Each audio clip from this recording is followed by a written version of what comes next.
He proved my life. என் வாழ்க்கையை நிரூபித்தார். கரங்களை உயர்த்தி. எத்தனை பேர் நினச்சிருப்பாங்கல்ல, நீ ஓட மாட்ட, நீ நிடுவ, நீ விழுந்துருவ, நீ பின்மாறி போயிடுவ. இப்படிப்பட்ட உலகத்தில் இதுவரைக்கும் கர்த்தர் நிரூபித்திருக்கிறார். ஆமீன். எத்தனை இடர்கள் வந்தது, பட் காட் ப்ரூவ்ட். சொல்லுங்க, தேவனே இல்லை இருக்கிறங்களையும் கூப்பி இன்னும் நீங்கள் நிரூபிங்க ஆண்டவரே. நாங்கள் உன் பிள்ளை தான், உடைய மகள் நான், உடைய மகன் நான், நிரூபிங்க ஆண்டவரே. Wherever you are and whatever you are, நீங்கள் இங்கே வேணா இருங்க, எப்படி வேணா இருங்க, கர்த்தர் நிரூபிப்பார். நம்பர் 2, தேவன் உங்களை உறுதிப்படுத்தியிருக்கிறார்.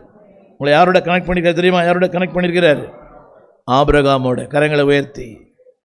ஆமாம், ஆபிரகாம்னா யார் தெரியுமாமா? பக்கத்து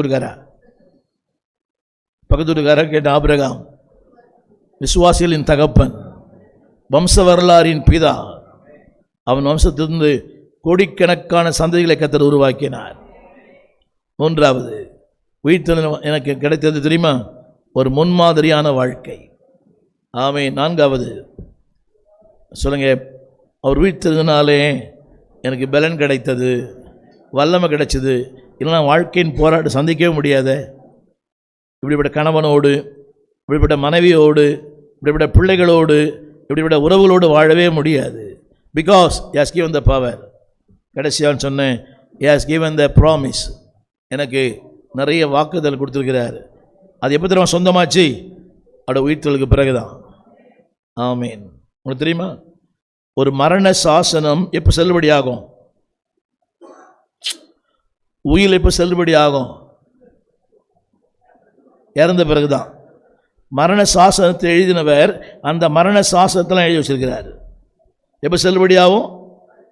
மரித்த பிறகுதான் செல்லுபடி ஆகும். எபிரேயரில் போட்டிருக்குது, மரண சாசனத்தை எழுதினவனுடைய மரணத்துக்கு பிறகுதான் அந்த சாசனம் செல்லுபடியாகும். இவ்வளோ வாக்குத்தத்தங்கள் எப்போ செல்லுபடியாச்சு? அது கல்வாரிக்கு பிறகு, உயிர்த்தெழுதலுக்கு பிறகு.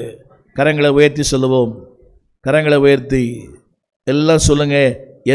எவ்வளோ பெரிய மேன்மை, எத்தனை பெரிய மேன்மை. எல்லாரும் கரங்களை உயர்த்தி, எத்தனை அன்பு என்மேல்,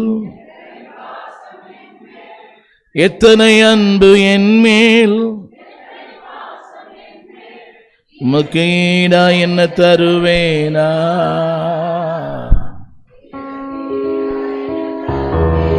சத்தமா